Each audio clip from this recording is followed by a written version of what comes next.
태초에 인간은 죄 없이 완전하게 창조된 피조물이었습니다. 그러나 그것이 하나님의 견줄만큼 뛰어난 존재라는 의미는 아니었습니다. 하나님을 대리하여 창조된 세계를 통치한다는 것이 하나님을 대체할 만큼 완전하다는 것을 의미하지는 않았기 때문입니다. 인간의 완전함은 오직 하나님으로부터 기인하는 것이었습니다. 그것은 하나님의 은혜 안에서 누리는 완전함이었고, 죄는 바로 이 틈을 교묘하게 파고들었습니다. 피조물로서 결코 감당할 수 없는 창조주의 왕관을 쓰도록 인간을 유혹했습니다. 결국 유혹에 넘어간 인간은 잠시 동안 그 빛나는 권위와 아름다움에 기뻐했으나, 그러나 그 무게를 감당할 능력이 없는 피조물에게 그것은 오히려 멸망의 족쇄가 되었습니다. 감당할 수 없는 무게로 짓누르는 고통이 되었습니다. 교만이라는 죄의 유혹은 참으로 달콤합니다. 눈이 부시도록 아름다운 권위로 관시우기 때문입니다. 그러나 인간에게는 결코 그 왕관의 무게를 감당할 능력이 없습니다.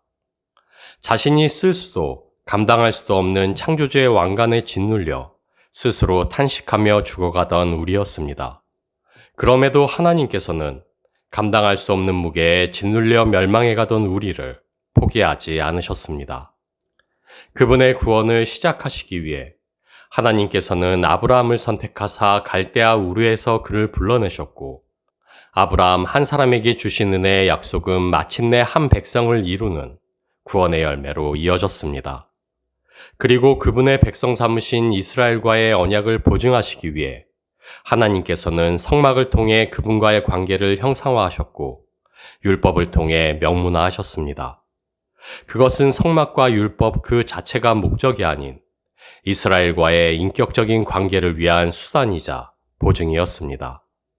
그리고 그 인격적 관계의 본질은 이 땅에 오신 예수 그리스도를 통해 마침내 완벽히 완성되었습니다.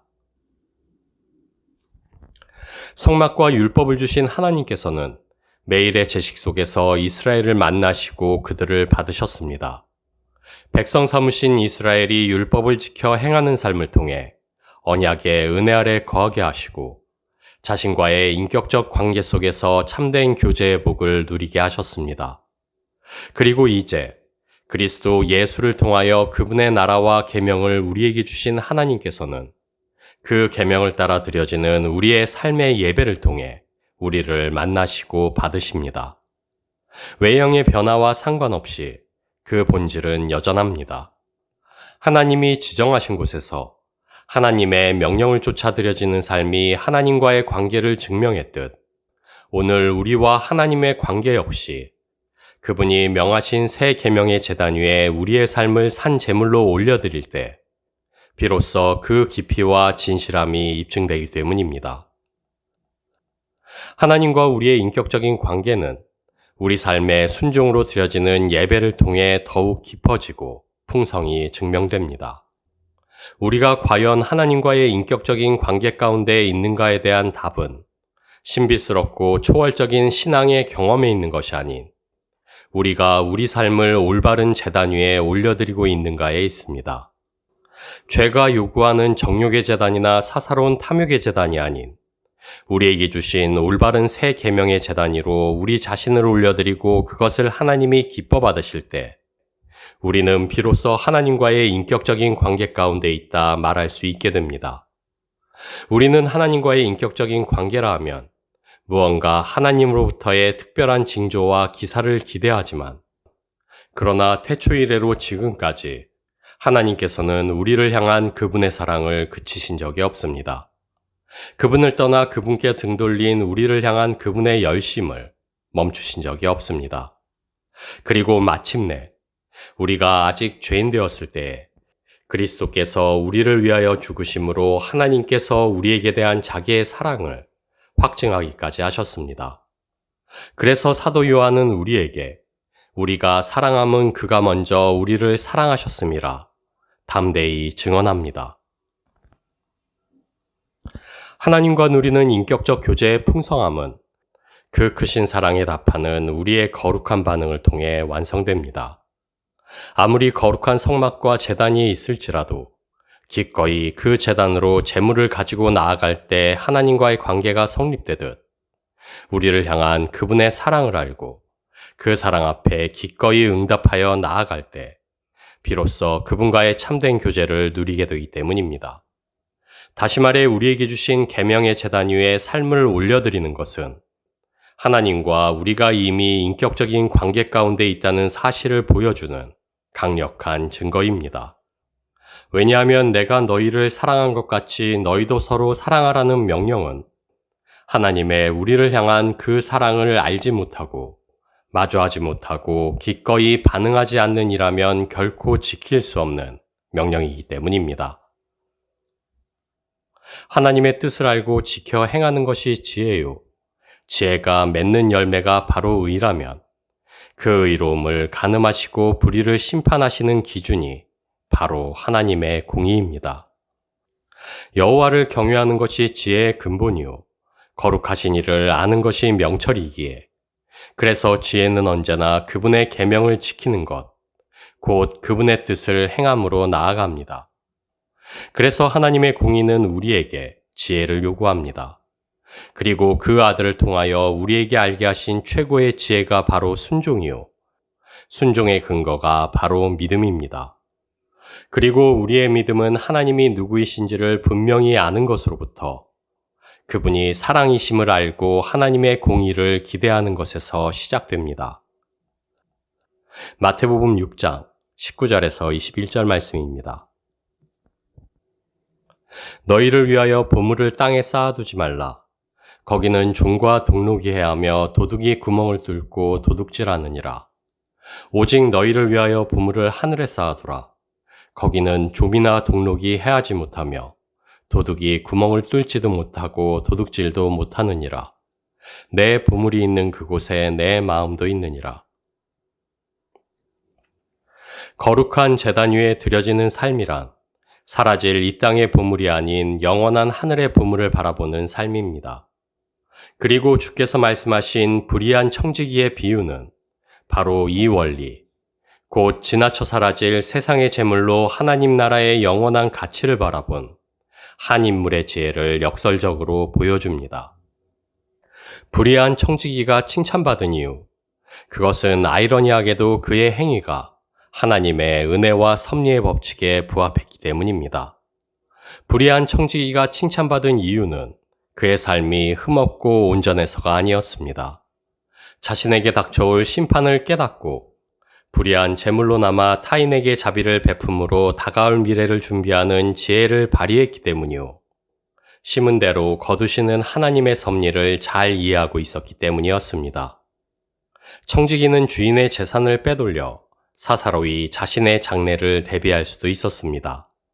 그러나 그는 자신의 기득권을 내려놓고 타인의 빛을 감하여 줌으로써 다가올 날에 자신을 맞아줄 관계를 준비했습니다. 물론 주인의 입장에서 볼 때 그의 행위는 여전히 불의하고 부도덕한 횡령이었습니다. 그러나 그 불의가 향한 방향은 타인을 선대하는 것이었고 그 부도덕이 기대하는 것은 그 선대가 마침내 거두게 될 은혜의 열매였습니다. 그는 지나쳐 사라질 세상의 재물로 오히려 하나님 나라의 영원한 원리를 바라보았습니다. 그래서 주님께서는 불의한 재물로 친구를 사귀라. 그리하면 그 재물이 없어질 때에 그들이 너희를 영주할 처소로 영접하리라. 불의한 청지기의 영악한 지혜를 오히려 칭찬하셨습니다. 그래서 주님께서는 너희가 만일 불의한 재물에 충성치 아니하면 누가 참된 것으로 너희에게 맡기겠느냐 반문하시며 우리가 세상의 것으로 세상의 법칙을 따라 살 것이 아닌 세상의 것으로 하나님의 법을 따라 살아갈 것을 명령하십니다. 그러나 여기에는 우리가 반드시 유의해야 할 점이 하나 있습니다. 그것은 바로 결과만 하나님의 뜻에 부합한다면 어떤 불의한 과정도 정당화될 수 있다는 그릇된 생각입니다. 만일 청지기가 처음부터 정직하고 의로웠다면 주인에게 심판을 받아 자신의 직무를 빼앗길 일도 없었을 것입니다. 불의한 청지기는 자신이 행한 불의로 말미암아 이미 주인의 준엄한 심판을 받았고 그 결과 자신의 직무와 지위를 잃게 되었다는 사실을 우리는 결코 잊지 말아야만 합니다. 불의한 청지기가 칭찬받은 대목은 그가 저지른 과거의 불의가 아니오 다가올 심판의 엄중함을 깨닫고 썩어질 제물로 자비를 베풀어 영원한 처소를 준비한 지혜로운 선택, 그 하나였습니다. 즉, 불의한 청지기는 자신이 뒤늦게 발휘한 지혜에 대해 칭찬받은 것일 뿐, 자신이 이전에 저지른 불의에 대해서는 마땅한 보응과 심판도 함께 받았다는 사실을 우리는 늘 기억해야만 합니다. 우리는 간혹 우리가 보고 싶은 것만을 봅니다. 주께서 말씀하신 청지기의 비유에서도 우리는 청지기가 지혜롭다 칭찬받은 부분만을 부각하여 결국 그가 주인에게 인정받았다는 결말에만 주목하곤 합니다. 그러나 분명한 사실은 청지기가 자신이 저지른 불의한 행위에 대해 마땅한 보응과 심판을 이미 받았다는 것입니다. 저희 행한 대로 갚기는 하셨으나 저희를 사하신 하나님이시니이다. 시편 기자의 고백과 같이 주인의 칭찬은 청지기가 스스로 획득한 의로운 공로 때문이 아니었습니다. 그것은 오직 주인의 한없는 긍휼로부터 말미암은 것이었습니다. 결국 주의 말씀이 우리에게 강조하는 바는 불의한 청지기의 그 작은 지혜와 몸짓을 찾아내어 받아주신 주인의 은혜와 긍휼에 있다 할 수 있습니다. 우리의 의로움 역시 우리의 행위나 공로에서 기인하는 것이 아니오 마지막 순간까지 하나님의 긍휼하심만을 의지하며 그분 앞에 겸비하는 가난한 우리의 믿음에 있다는 것입니다. 미가서 6장 8절 말씀입니다. 사람아 주께서 선한 것이 무엇임을 내게 보이셨나니 여호와께서 내게 구하시는 것은 오직 정의를 행하며 인자를 사랑하며 겸손하게 내 하나님과 함께 행하는 것이 아니냐. 우리가 이 땅에서 소유한 재물과 삶의 조건들은 결코 그 자체로 목적이 될 수 없습니다. 그것은 다가올 하나님 나라, 곧 영원한 처소를 준비하라고 우리에게 잠시 맡기신 청지기의 도구에 불과합니다. 세상의 눈에는 작은 재물을 다루는 일에 불과해 보일지라도 하나님의 공의 앞에서 자신의 가난함과 심판을 깨닫고 오직 주인의 긍휼을 의지하여 이웃을 향해 은혜를 베푸는 삶. 그것이 바로 하나님께서 우리에게 요구하시는 참된 지혜이자 올바른 제단에 드리는 예배입니다. 그리스도 예수가 누구이신지를 알고 그분께 순복하는 믿음으로 구원에 이르렀다면 우리는 이제 그분의 계명에 순종하여 예수가 우리의 주이심을 증명하는 삶으로 구원을 살아냅니다. 우리를 위해 모든 것을 먼저 내어주신 그 십자가 은혜 앞에 이제는 우리 자신을 계병의 제단 위에 기꺼이 올려드리는 거룩한 순종으로 그 참된 예배로 하나님의 충만한 임재로 나아갑니다.